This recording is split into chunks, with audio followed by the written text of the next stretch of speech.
It's 9 o'clock. We have a full agenda, so we want to get started pretty soon. So again, please silence your cell phones. Our prayer today will be offered by Representative Colvin. Thank you, Mr. Chairman. Let us pray. Dear Lord, we come before you today seeking your wisdom and your guidance as we make decisions, Lord, on behalf of our constituents to serve them, and most importantly, Lord, through all we do, serve you.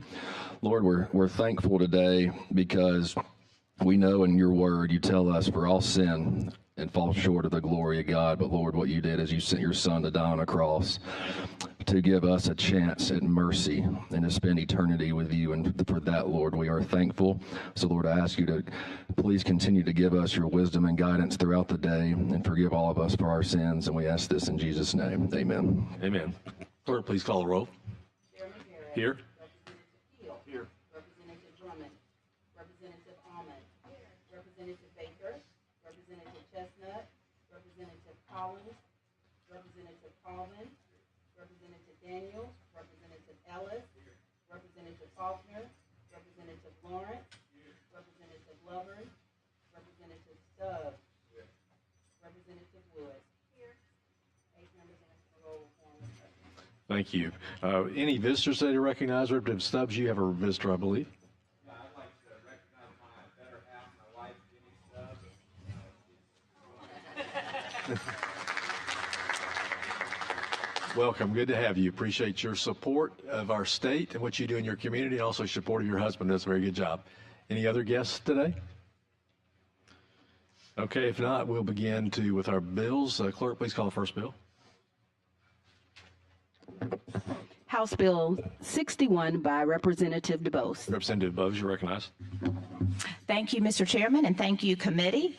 I'm here to present today HB 61, which allows homeschoolers, non-traditional students, to attend career tech programs in public schools.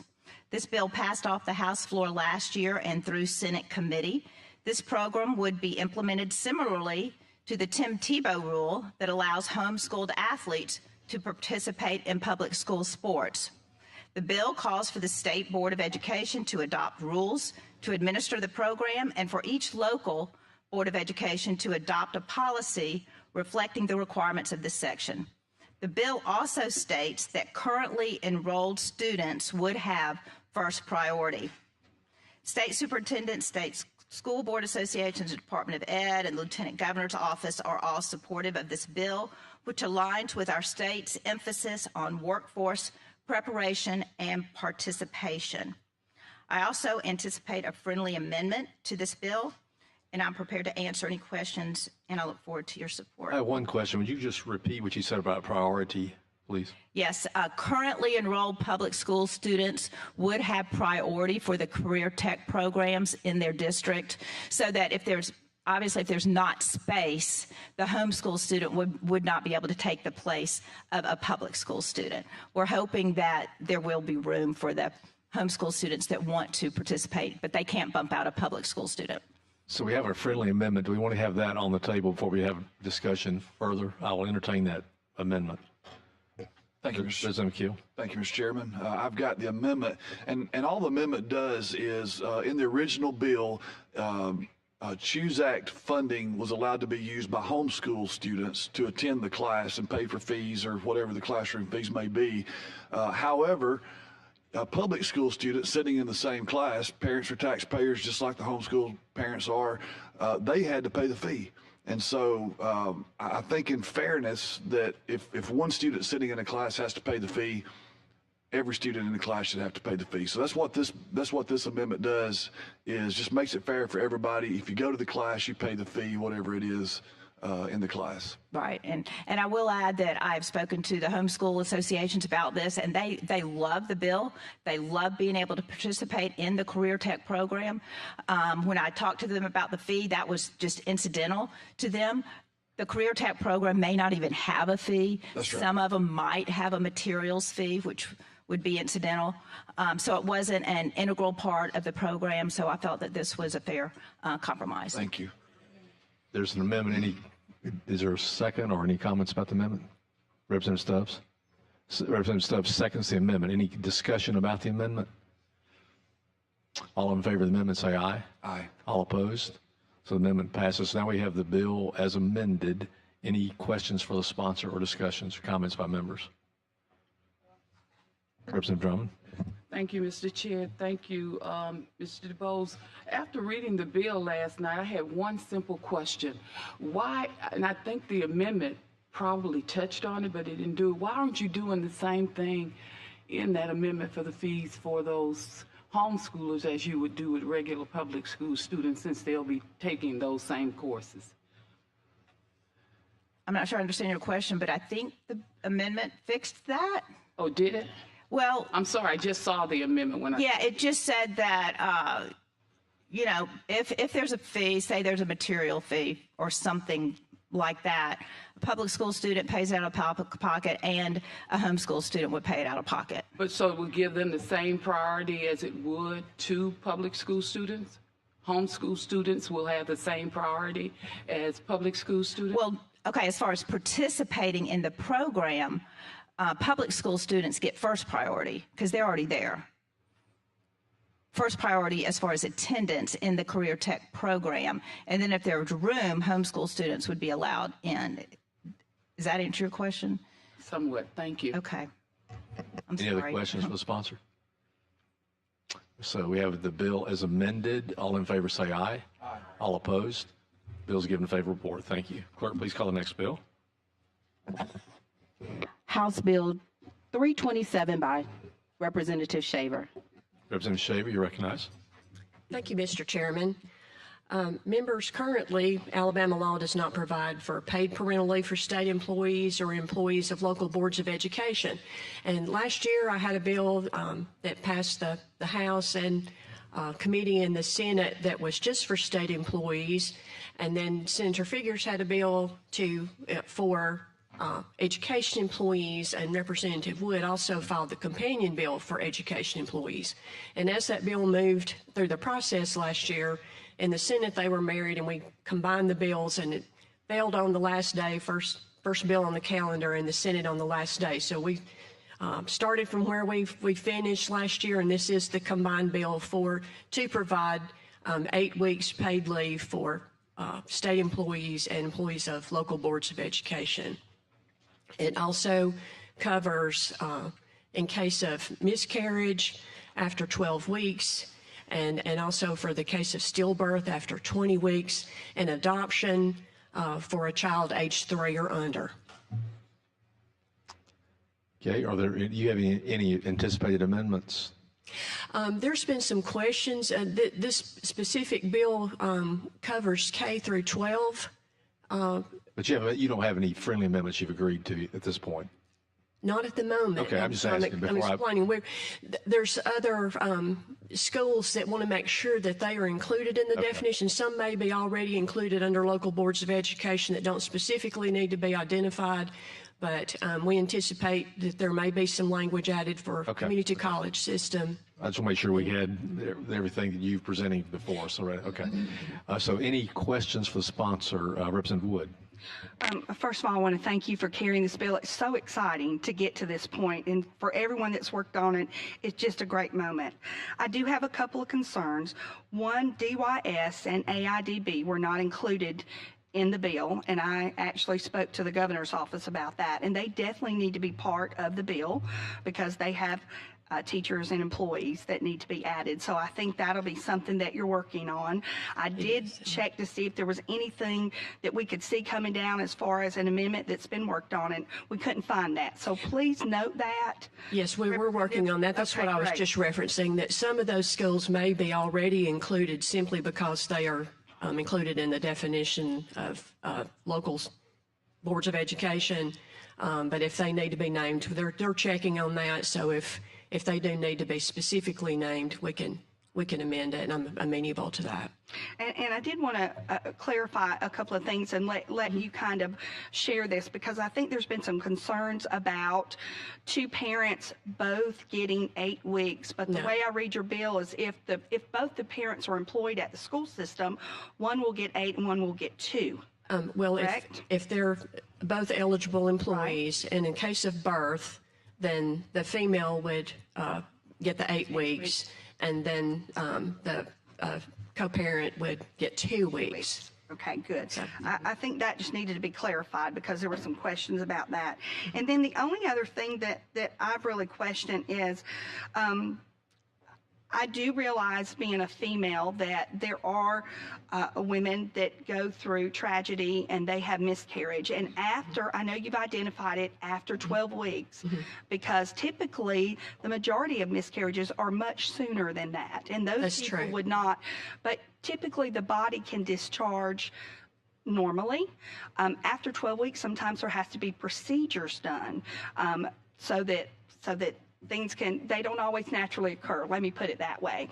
So I do understand the female having the 8 weeks after that, but I'm not sure that I understand the husband having 2 weeks. I know that they would have to be there to assist with their wife and hopefully, help her with food or whatever, her health. But I'm not sure I understand why the 2 weeks were granted for the spouse there. We were trying to keep everything in line with the Family Medical Leave Act and Okay.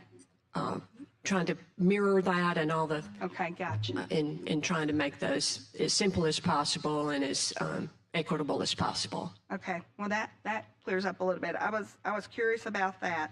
And then again, on the adoption side, which I definitely don't want to say there's any difference between a female and a male, because you need to bond with your child. But I did think that was a little long, 8 weeks. I don't know, that's just me. I haven't been through the adoption process. I know you have, so you probably feel a little stronger about that. Well, than again, I just do. in trying to be equitable and give time, for bonding, because whether it's a young child or age 3 and under, or if it's a newborn infant, actually, I think there may be cases where, an older child that's been through trauma might take more time than that. So I really don't think that 8 weeks is too long to give time for that family to adjust. I know 8 weeks for a female that's had a baby, part of that is medical. Recovery. They're trying to recover, True. Their body. And adoption, you're not going through that. It's more emotional. Well, it's an bonding. adjustment period, Yeah. for everybody, for, the household and the child being placed. It's especially a child that's, been moved around. Children, when they get in the shuffle, that's very traumatic. So I think it's important to give them time to adjust into that new family. Well, thank you for your answers. Thank you, Mr. Chairman. Representative Stubbs. Thank you, Mr. Chairman. Thank you for bringing this bill. I certainly recall last year with the state employees and the other discussions. I just had a couple of questions that have been relayed to me from my local school system. I think on the education side is more where potential cost would come in versus with respect to substitutes, long-term substitutes, whether it's 8 weeks or 2 weeks or whatever that may be. And do we know what those costs may be, or will that cost be a burden placed on the local school systems for that? And second, have you had any feedback from the education community about the impact of an 8-week substitute for the students that are in the class during that time, and how the local school systems are dealing with that currently, long-term substitutes, and with this potential bill? Well, I think this answer will answer both of those concerns. State employees and teachers are already having babies and taking leave. And so those costs are already being covered one way or another, and they're already getting substitutes. It's just, this replaces the family leave under the catastrophic leave. So it replaces that. So, then it does away with that, does away with family leave out of the catastrophic leave category. So teachers and employees have already been taking leave, whether it was from the leave bank and family leave, or if it was leave without pay. So they're already doing that, and it's being covered, already. All right, thank you.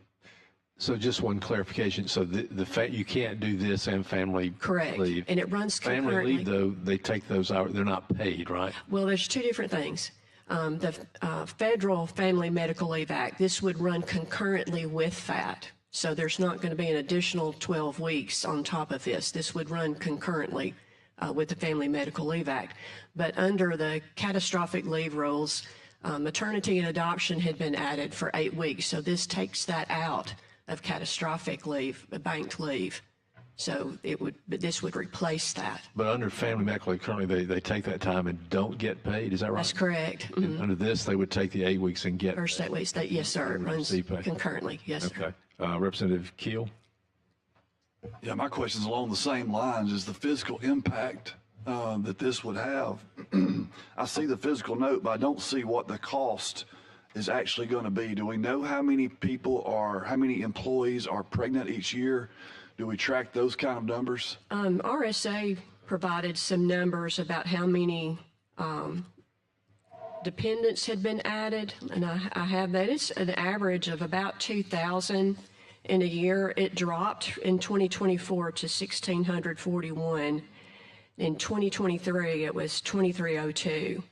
But over the past 6 years, it's been about an average of 2,000 dependents added. Now,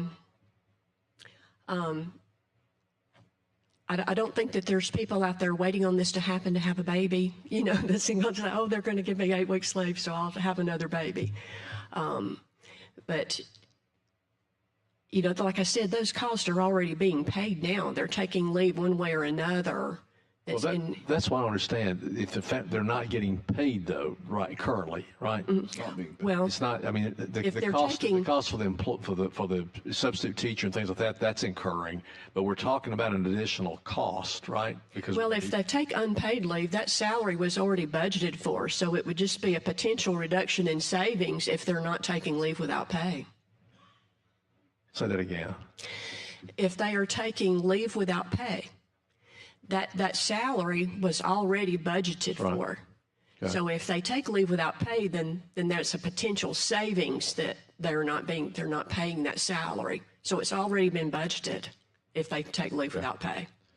Budgeted but not expended.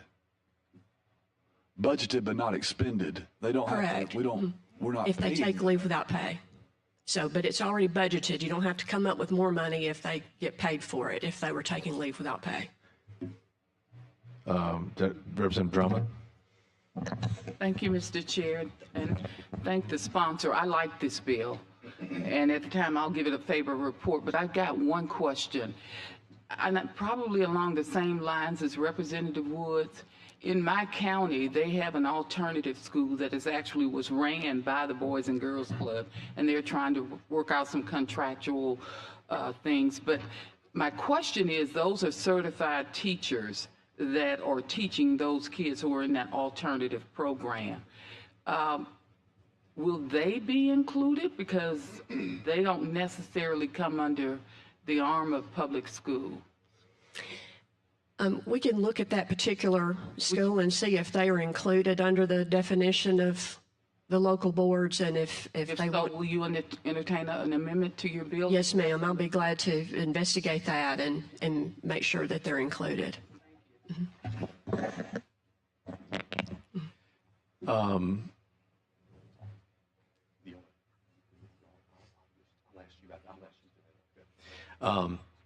So this is one of the priorities of the governor. I know she had this in her State of the State message, and I think there's a lot of sense that we want to do this and supportive of it. The concern that I have personally, I think other members have shared with me, is the fact we don't have a good fiscal note, and that gives us some pause. You know, we'd like to. I talked to the governor's office yesterday requesting more information. I know they're working on that. Let me ask any other comments or questions by committee members. Representative Wood. Thank you, Chairman. I think you do a great job watching our money. But I will say that this all started with me because I sat in the classroom with teachers asking them why they did not recommend that their sphere of influence go into education. And I was amazed at what they said because we've concentrated on money. We've concentrated on making sure that they could get accreditation and paying that back. But a lot of the younger women said, it's because I'm here with your children, teaching them every day, but you don't even allow me to have my own children. And so I do know that it costs the state money, but I do think that it's incredibly important that we offer maternity leave for our educators, and it's a recruitment tool. And I did want to say that, sir. Thank you. Yeah, I appreciate that. And again, I'm not in opposition to the concept. I'm just making the point that as when we don't have a fiscal note, that's something we don't normally do. And when we do go down that road, we have to consider other things that may come before us, having though we've got some undetermined amount here. So just want to make that point. I think that, should we move along? I'm hopeful that by the time we would get to the floor, we would have more information about a fiscal note so we can all feel more comfortable if that's where we end up. Any other comments or questions by committee members? Representative Drummond has mentioned to me that she had forgotten that Representative Wood has been working on this in our committee for quite some time, so she would be willing to withdraw her favorable report motion. And So that's very kind. I would like to give the bill a favorable report. Thank you. And I will second that. so the bill's been given a motion of favorable report and a second. Is there any other discussion? All in favor, please say aye. Aye. All opposed? Thank you, Representative Shaver. Appreciate Thank you, it. Chairman and members. Thank you. Clerk, please call the next bill. House Bill 253 by Representative Colvin. Thank you, Mr. Chairman. Members, this bill passed out of our committee and the House unanimously last year and ultimately died the last day on the Senate floor of session. What it does is we are exempting the gross receipts from the sale of aircraft or certain aircraft and aircraft parts from state sales and use tax, and also the lease and rental version of the state and lease tax. Last year in committee, we added a 5-year sunset in the local opt-out provision, so I went ahead and included that in this year's original draft. And Opt out or opt in? It's opt out or opt in? they can opt in if they want to, yes. And so and there's a lot of supporters that we've worked on this for the last 12 months with Airbus. They've been a great help with us, Department of Commerce, Delta, Southwest, United, AirCap, and especially our local MROs. So what led to this bill is our local Alabama-based maintenance, repair, overhaul companies at our airports that do maintenance and refurbishing on commercial aircraft. We are one of the few states that still tax this transaction, and other states do not. So we are missing out on a lot of opportunities, job-creating opportunities. I sent some emails to the committee. I mean, some of these jobs that you could get on these projects are $50 or plus an hour, with supervisors making 6 figures. And these are opportunities that Alabamians right now are missing out on because of this tax. And so I think by waiving this tax, it provides better opportunities for Alabama-based MROs to recruit business to their area as well as create jobs. And that's pretty much what the bill does. So to clarify, this is work. Explain to the nuance here where we're talking about aircraft that's being transferred. Explain that again. Yeah, that's a great question. So currently already a tax exempt transaction. Let's say if I'm at Delta and I bring a plane to the Birmingham airport to get worked on, and they give it back to me and I fly the plane out back to do whatever, and that's already tax exempt. But right now, what we see a lot of is, let's for instance, AirCap. They're the largest lessor of planes in the world. They'll lease a plane to Delta, and Delta will fly into Birmingham on its last flight. And then on the ground, let's say AirCap's already got that plane either sold or leased out to Southwest. They've already made that deal. And so when that plane hits the ground, whatever the MRO, which there is one at the Birmingham airport, has to refurbish that plane, repaint that plane, get it to Southwest standards, not Delta standards. That change of ownership or lease is the taxable transaction right now in Alabama that other states are not taxing, and that is what we're trying to waive right now. Because right now what's happening is when that plane lands, they're picking you up and taking it to Mississippi because they don't tax it in Mississippi. So we're trying to keep those planes from leaving Alabama, which we're now considered a flyover state, and keeping those planes here, which are job creating and an economic driver. And I think, I know when you look at the fiscal note, it says it could decrease revenues. I argue that it's going to increase revenues because this doesn't happen at all. We're losing every opportunity. Some of the MROs said they lose about 10 to 15 a year. because of this.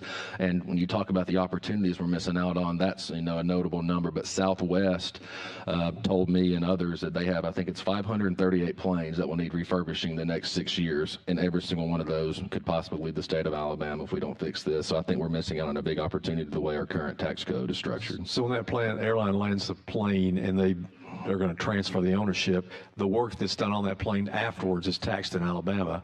And what this would do would treat this just as if it were coming here, owned by the same company going back. And I think the point I want to say to Representative Colvin, he's done a really hard work on this, because he's given me letters of support and letters of evidence from all the airlines about what they're doing and their plans in the future. He's had a lot of discussions with other parties. We've had a lot of people who wanted to add what we currently do here. That would be a loss of revenue. This really, I think, in my mind, is business we're not currently getting. So there's no revenue hit. There's an opportunity for additional business. So I appreciate that explanation. But that's something I want you to understand, is this is just work that it has to do when an airline, when the plane changes ownership, and the difference. And right now we're just not getting that business because we tax that and other states don't. And there is a technical amendment, Mr. Chairman. Specifically, the states that do this work are Florida and Mississippi and Georgia. Is that right? Arizona, Mississippi. We lose a lot to Mississippi just because they're our neighbor. So it's very easy for planes in Birmingham to fly either to Atlanta or to Mississippi, and this will just keep all those planes in Alabama. What is your technical amendment? It replies to the local opt-in provision.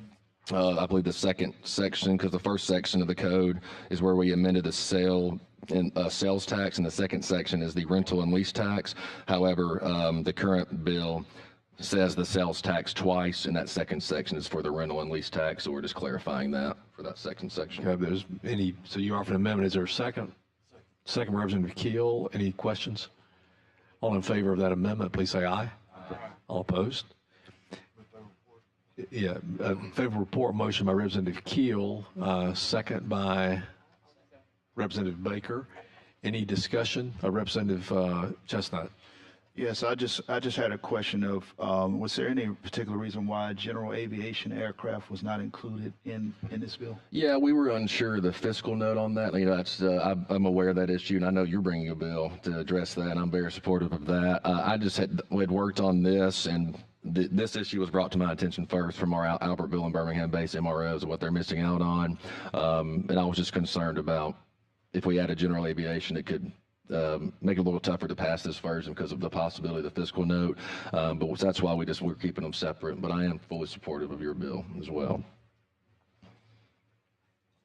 So we have a motion and a second on the bill as amended. Any other questions or comments? All in favor say aye. Aye. All opposed? Bill's given a favorable report. Thank you, Representative Colvin. Clerk, please call the next bill. House Bill 297 by Representative Fidler. Representative Fidler. Thank you, Mr. Chairman, and thank you to the committee members. HB 297 is a wire transfer fee put on international cash transfers out of the country. This is a result of about 8 months worth of work looking at different ideas about. There was a study group that came together made up of mostly the people that you see sponsoring this legislation about some different issues that we're seeing statewide. And we noticed there was a lot of cash going out of Alabama that was not creating any wealth back in our communities. So this wire transfer fee, I have a little one-sheet page of makes it a little bit easier to look at, but it affects individuals who send cash wired through companies that generally offer in-person services to include cash transfers, which is Western Union, MoneyGram, and individuals who send cash transfers where a licensed, legitimate bank is not involved. The people who are not affected are individuals using a payment processor like PayPal or Venmo that facilitate transactions for goods and services, or any transactions originating from a banking institution like a bank or a credit union, a payment processor who facilitates funds that originate from a bank or credit card or debit card, and it does not affect any bank or credit union wire or sale of money order or check cashing or credit and debit card transaction. The bill puts a fee on 4% on any cash going out internationally from the state of Alabama. The funds will go back to communities to help the burdens caused by migrant influxes. How will that fee be collected? The Alabama Securities Commission is our state-regulated group that regulates and collects the fee. So they'll oversee this. That fee will be divided into two funds. One is the Sheriff's Immigration Enforcement and Detainer Fund, and the second fund is the Immigration Assimilation Resources Fund, where the money goes back to the county in which the wire transfer originated.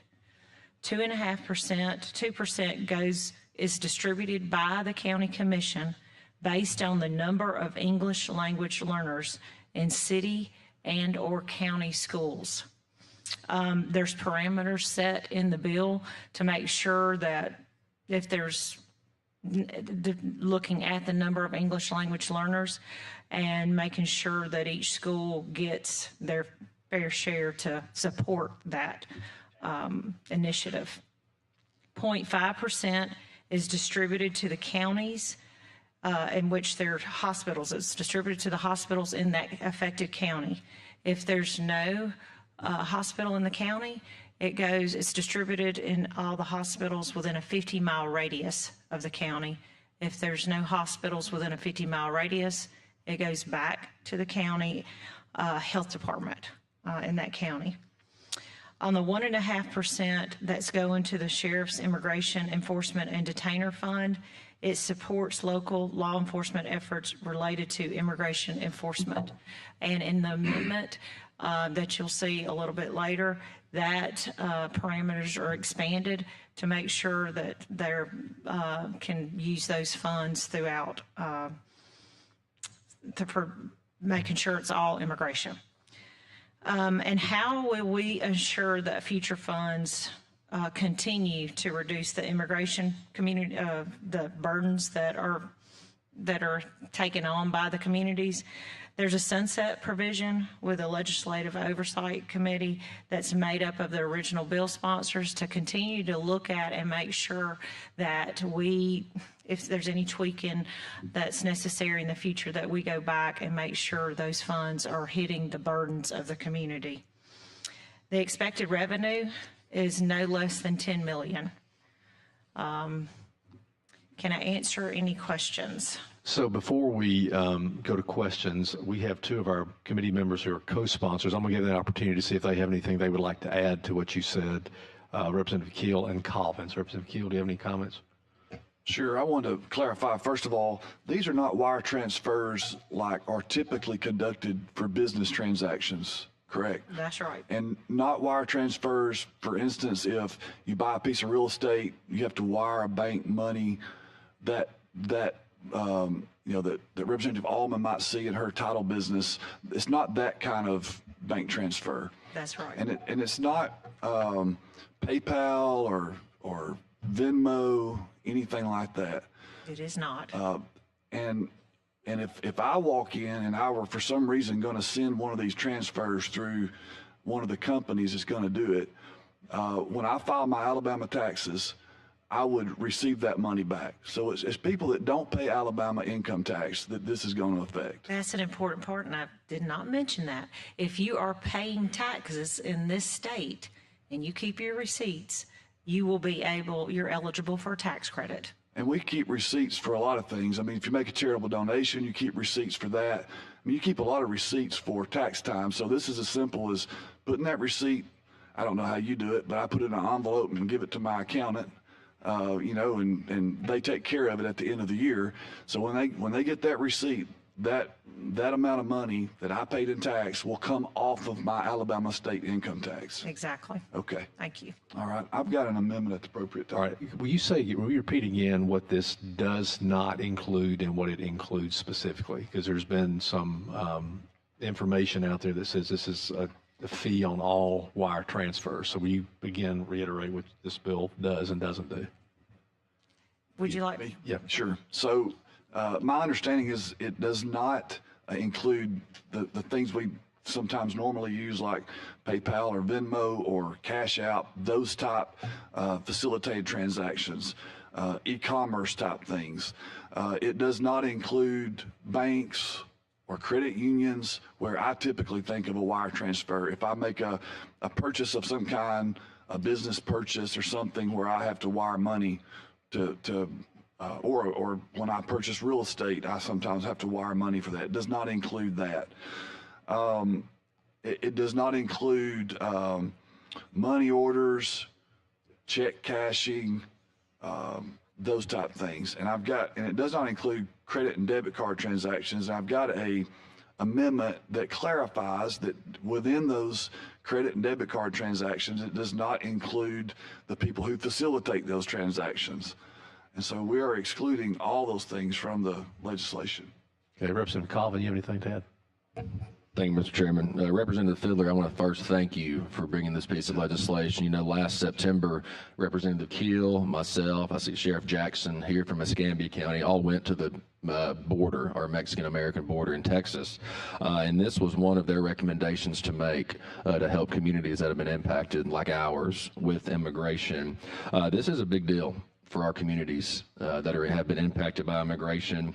I think we learned that Oklahoma is so far the only other state in the union that has tried this, and I think they raised, I think it was $10 to $14 million their first year. That's a lot of money, and you know, the reason behind this that we learned is that a lot of these immigrants, legal or illegal, that come across our border, I would actually specify illegal. You have to work with the Mexican cartels to cross the border. We learned that, and it's about $10,000 a head to get trafficked across our southern border. And what these immigrants do, they get here, and then they're using this payment system to send money to the cartels. So we are now going to prevent funding the billion-dollar empires, which are the Mexican cartels, because of this. And I'm especially excited for the money that's going to be going back to our local school systems. For instance, Albertville City School Systems is 33% EL. You know, our teachers are desperate for help in our school systems, whether it's with translators, with aides. It's extremely difficult to teach half of a classroom that understands English and another half that has no idea what you're saying. And that's really what is happening in some of our communities. Crossville, which is in Representative Shaver's district, which is right next to mine, is 90% EL. 9 out of 10 kids that go to Crossville High School and middle school cannot speak English. So this is a very big deal for our communities impacted, and I'm extremely thankful for you bringing this piece of legislation. Representative Daniels. Yes, so in looking at a lot of these businesses, it looks like this business operation is responsible for about $819 million to our economy. And so when this basically tax happens, have we thought about how does that impact the employees that these particular small businesses have? Also, I take offense to Representative Colvin's comment that there are hard-working men and women that send money back to their families that are not sending money to the cartel. And so I think that when we have to be very careful when we're putting a class of people in the same boat. There may be some people that's doing that, but the majority of these folks, hard-working men and women, are not doing that, and I take offense to that. And then for me, looking at this, where the revenue is going, it looks like most of the money is going to counties. A lot of these businesses are in municipalities, and so why municipalities are not benefiting from a tax standpoint in this particular legislation.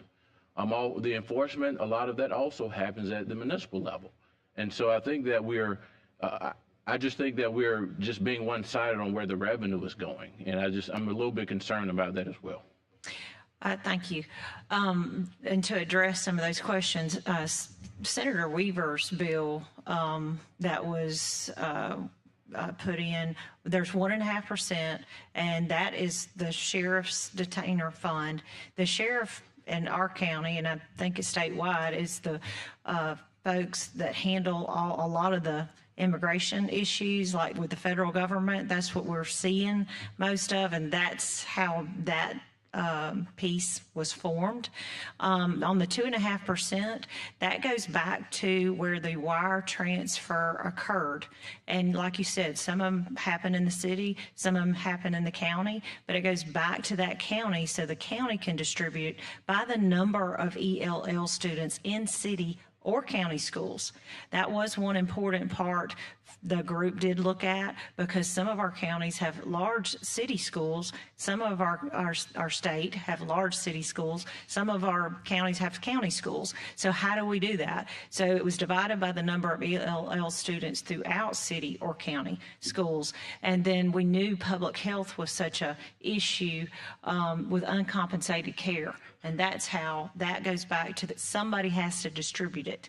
So the counties took on that with that small, there is a small admin fee in there for them to be able to do that. And there's certain parameters set in there so that they know if a school does not have ELL learners and they're capped at actually 2%, then the mature, you can actually move that money to mature English language learners. So that's how that's moved. And it even goes into instruction of assimilation programs, because basically it's a resource fund for assimilation programs for migrants that are coming into these areas, into the area that's affected. And that's why that money goes back to that area where the burden is taking place.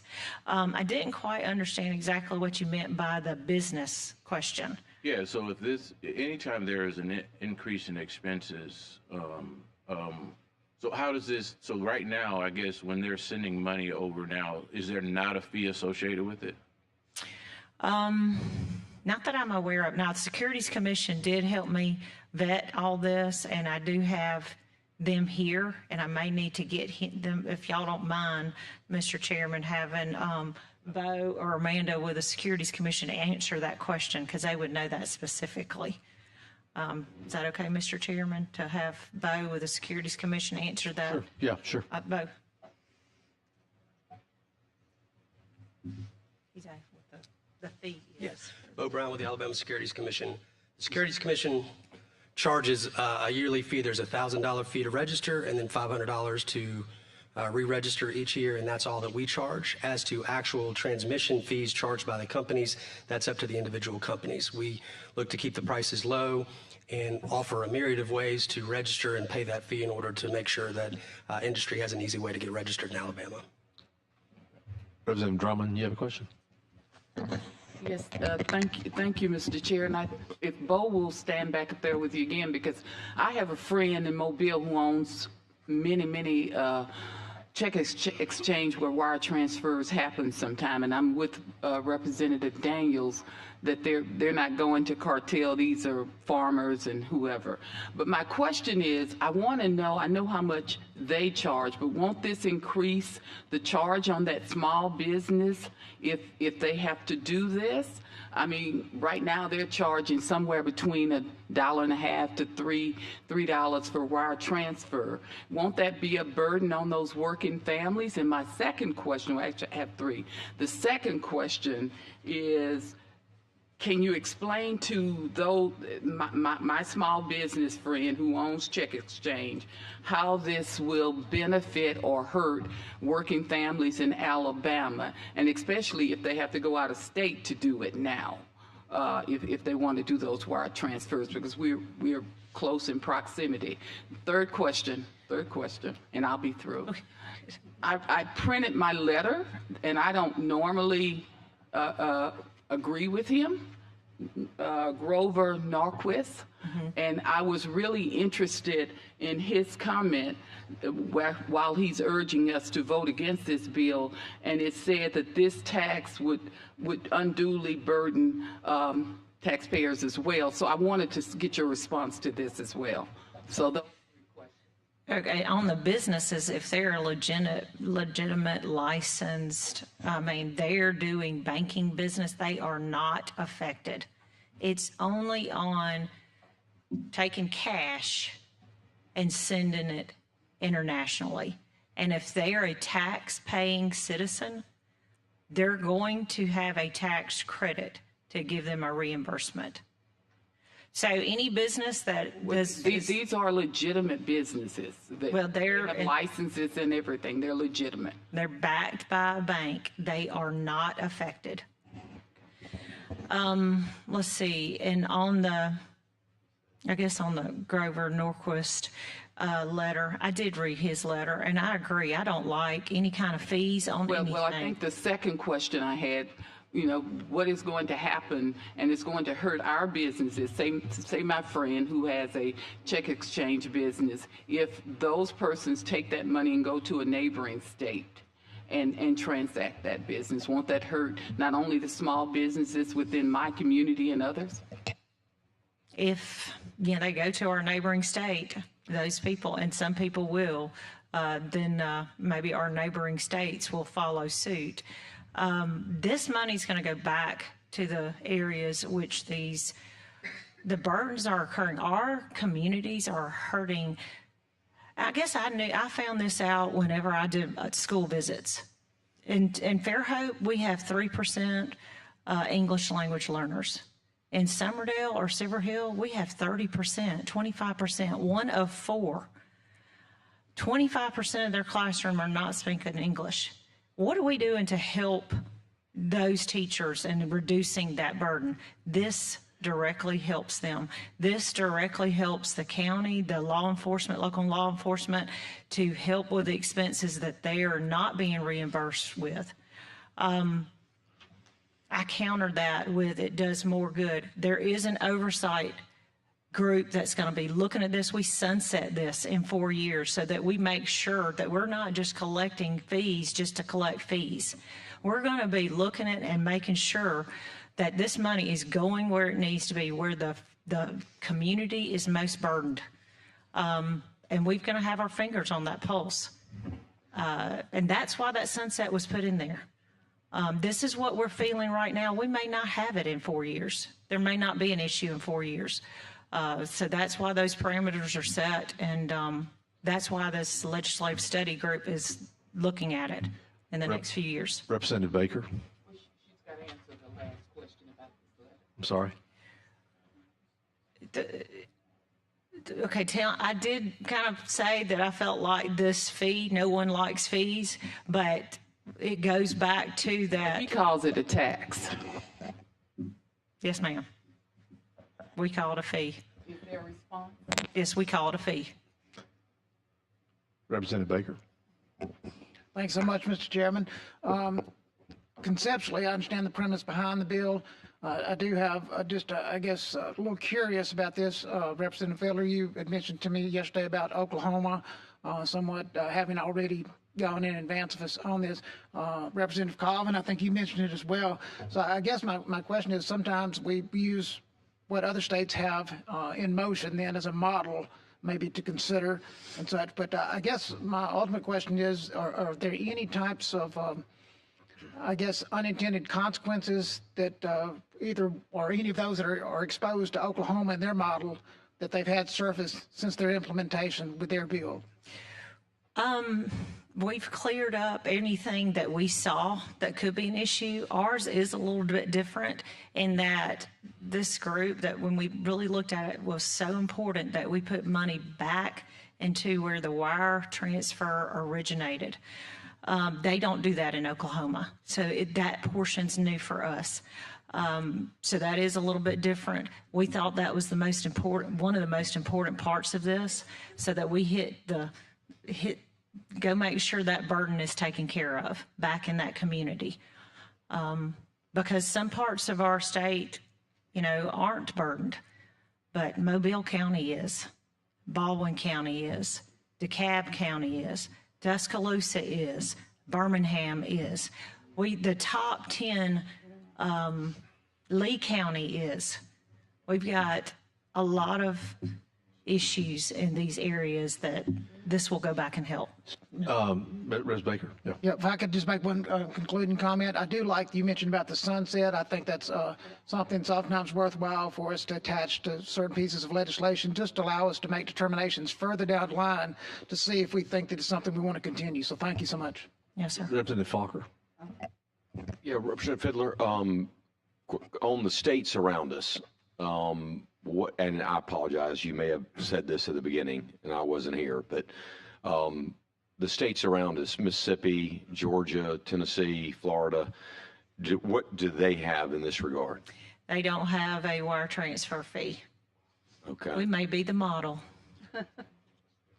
Well, yeah. Because, we're doing what Oklahoma is doing, similar, very similar.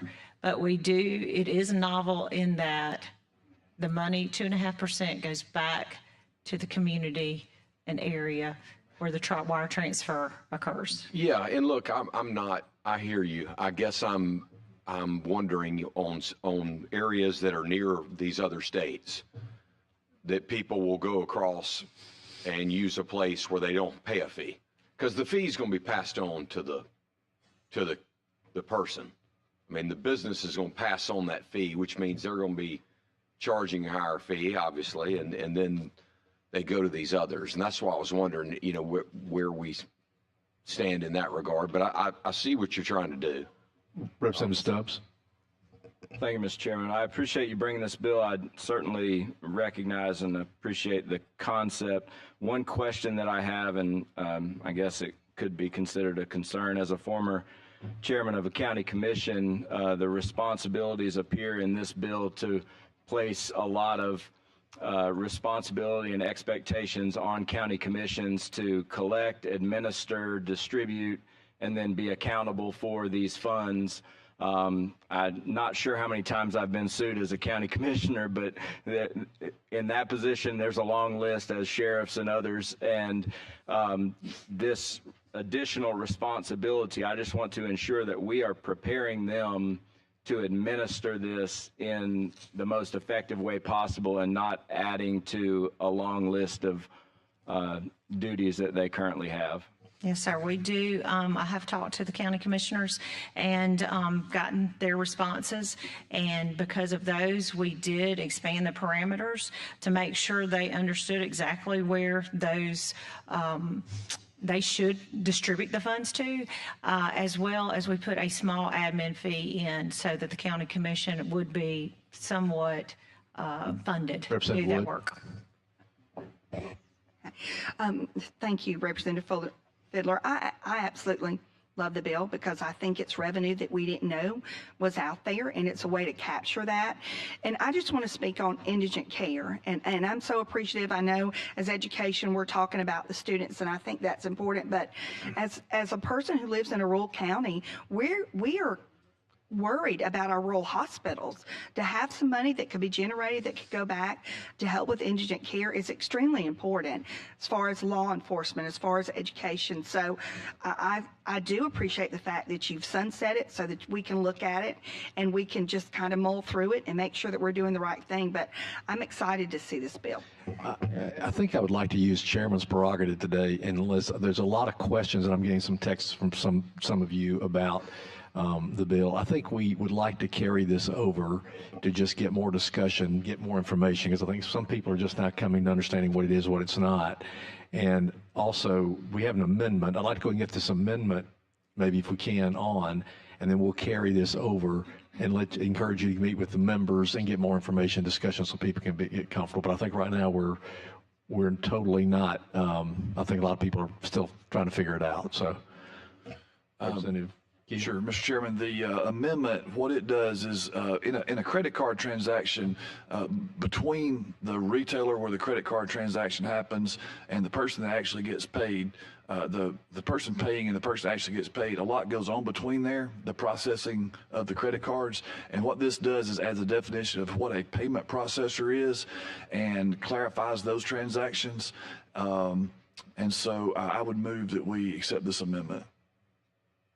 Amendment's been offered. Is there a second? Second, Representative Lovern. Any questions about the amendment? Any questions about the amendment? Okay, all in favor of the amendment, say aye. Aye. All opposed? Amendment's given, it passed. So again, what we do, we have a bill as amended, and what I'd like to do is just carry this over for more discussion, encourage all the members to get your questions answered, encourage the sponsor to meet with the members, and consider suggestions. And again, what we do here in this committee, we need to vet these bills, and that's what we do. And this is one that I think normally we have a consensus, and I think we're not there yet. And I think rather than let's get it right if we're going to move down this road. So I'd like to, we'll just carry it over and bring it up at our next committee meeting. Well, the next committee meeting that's on the agenda. Okay. Okay, thank you. Any questions? All right, we're dismissed. Thank you.